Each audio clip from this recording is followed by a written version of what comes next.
CJ, correct over to you, mate. How did you see that one? Like you did so well to fight back and jump out to the lead, and it was pretty helter-skelter that last quarter. What was your assessment of that game? Well, I said to the boys at halftime, when you can go back in the locker room with your head held high and know that you've given your all, be first to the floor today, and do the little things and win in those areas. I think we'll all be proud of what we've come here to do. I think any time you play 2 games in a week, it's been a roller coaster, and you have a lead, you don't have a lead, and it's staying focused and being able to do the job. So proud of how we handled that game, I guess. And then there's always shots throughout a game. No board here you could have got, and a missed shot here, an opportunity, a missed free throw here. So, but we got some really good looks, and like I said, I'm proud of our guys.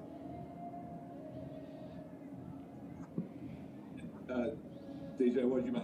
You happy with your own? I mean, Robert Franks has been in great form. It's a great clash between you two. What did you make of your own game?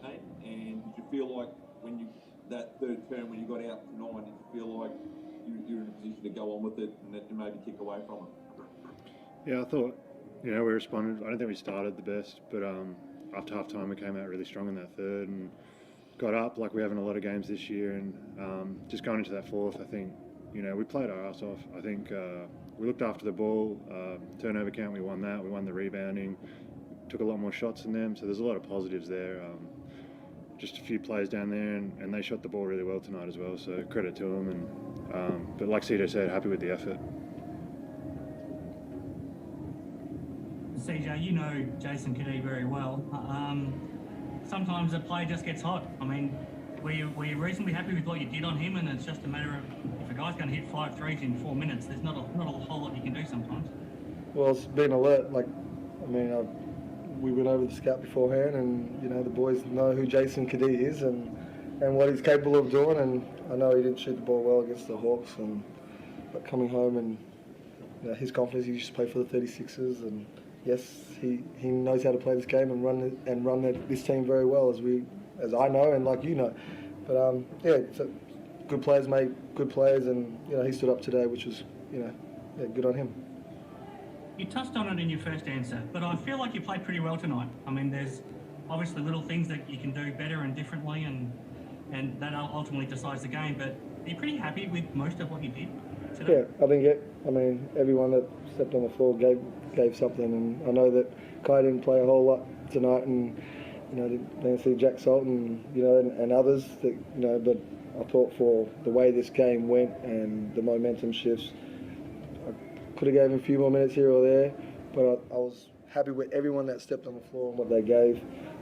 Yes, there's always some things, as I say to the group all the time, there's a turnover or a pass here that just doesn't need to be made, but that's also part of the game, and we've got to learn and keep growing in those spaces. But it was, I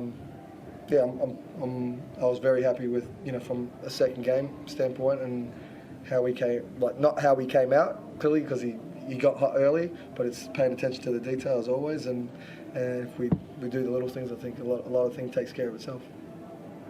You've played and coached against DJ for the last 10 plus years, and now you get to coach him. I mean, every time he touched the ball today, whether or not he was shooting it or then he was able to pass it out of the block and set up his teammates.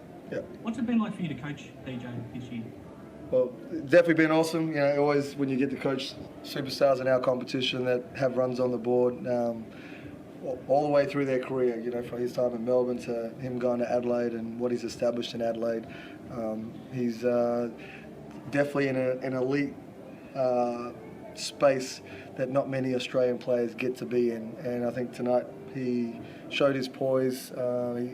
He like you said, he made passes when they doubled. He saw that when we went over different things, and he was at a best man. He went to a wedding last night. It's my man's birthday, so he was very focused, and to go do that, to come in today to give what he gave, as you saw from the numbers, to how he played defense against Franks, who's an elite player. He's one of those guys that he's been built around and is a big piece of this going forward. Happy birthday, DJ. You're finishing this season really well, personally, in good touch, and it looks like you're healthy. Are you feeling pretty good at the moment, even though obviously the team situation isn't quite where you wanted it to be? Yeah, I mean, I feel good. I think it's just adjusting to new things. Obviously, we've had big changes in our lineup throughout the year, guys coming in and out. So just adjusting to that. But yeah, I'm just focusing on my effort every week, trying to keep that focus and be a leader. We've got a young group, inexperienced group, so that's kind of my job for the rest of the season. Just keep being consistent and just being someone that can rely on game in, game out. You got 3 weeks and 6 games to go, DJ. What do you hope to see, from the team to finish out this season? I mean, we just talk about not fracturing, like just staying together and getting something out of it. They're all great guys. They're all good people. Like, I don't think that's going to happen. I think we're going to play it out to the end. But guys are playing for contracts there. But I think if we can show that we're a united group and we can play together, play the right way, play the way CJ wants us to play, then hopefully we can get guys back next year that can help us. Add some guys to that and hopefully build from here.